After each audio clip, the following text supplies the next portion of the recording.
आज मैं physiotherapy almost complete हो गई है मेरी, और मैं पिछले लगभग 1.5 साल से यहाँ आ रहा हूँ। 2023 नवंबर में मुझे प्रॉब्लम हुई थी डिस्क प्रोलैप्स की L5S में, और इतनी बुरी हालत थी मुझे चलना मुश्किल था, लेटना मुश्किल था, उठना मुश्किल था।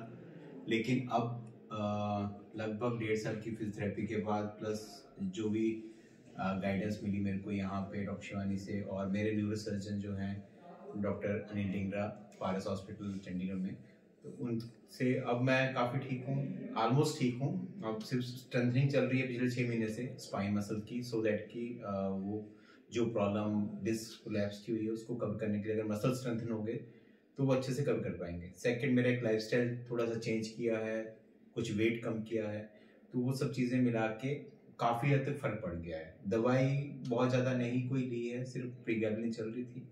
और जब मैं यहाँ आया था तब मेरा इतना बुरा हाल था कि एक स्टेप लेना मुश्किल होता था, फिजियोथेरेपी टेबल पे चढ़ना मुश्किल होता था। लेकिन जब पहले 2-3 दिन नीडलिंग, ड्राई नीडलिंग करी और उसके बाद धीरे धीरे ट्रीटमेंट स्टार्ट हुआ, IFT टेंस वगैरह, तो 15 के दिन में मैं ठीक से चलने लग गया। थोड़ा लिम्पिंग था, वो भी धीरे धीरे ठीक हो गया, और ओवर द पीरियड मैं बिल्कुल ऑलमोस्ट नॉर्मल हो गया हूँ। MRI में भी काफ़ी इंप्रूवमेंट नज़र आ चुकी हैं। तो अब आगे मेरे को लाइफस्टाइल ही मेंटेन करना है, और मुझे लगता है कि अगर आप रेगुलरली एक तो फिजियोथेरेपी हो जाए, इन सब प्रॉब्लम है, सेकंड आपके न्यूरोसर्जन का एक गाइडेंस रहे और वो आपको कह दे कि आप विदाउट सर्जरी भी ठीक हो सकते हैं, आपको मोटिवेट करे कि क्या करना है, क्योंकि अल्टीमेटली सर्जरी के बाद भी आपको यही सब करना है, एक्सरसाइज ही करनी होती है। तो आप ट्राई कर सकते हैं कि अगर विदाउट सर्जरी ठीक हो सकते हैं तो पहले ट्राई करिए कि फिजियोथेरेपी सेंटर में जाइए। लेकिन ये नहीं है कि 5-10 दिन फिजियोथेरेपी करिए, कम से कम 3-6 महीने, 9 महीने, जितना मुझे बताया गया था, मुझे 9 महीने बताया गया था कि कम से कम फिजियोथेरेपी करनी, तो 9 महीने में लगभग ठीक हो गया था। उसके बाद मैंने अपनी मर्जी से स्ट्रेंथनिंग कंटिन्यू करा।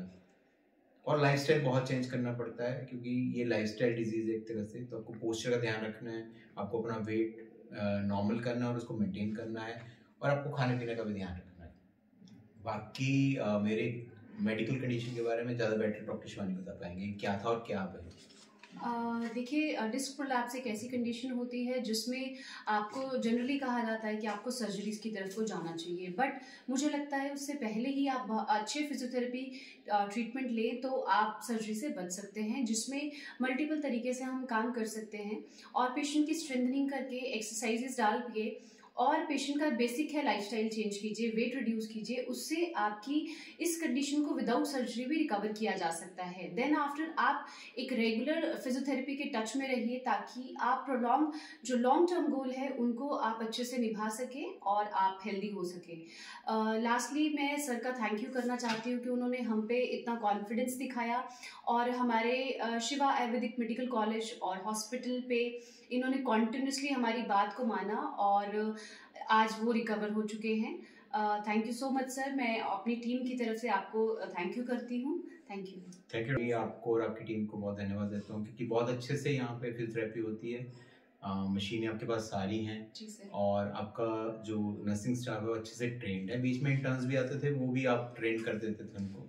तो इस तरह से काफ़ी अच्छा सेटअप है आपके पास, और ट्रीटमेंट जो आपका देने का तरीका है वो भी बहुत अच्छा है। Thank you. You sir, thank you.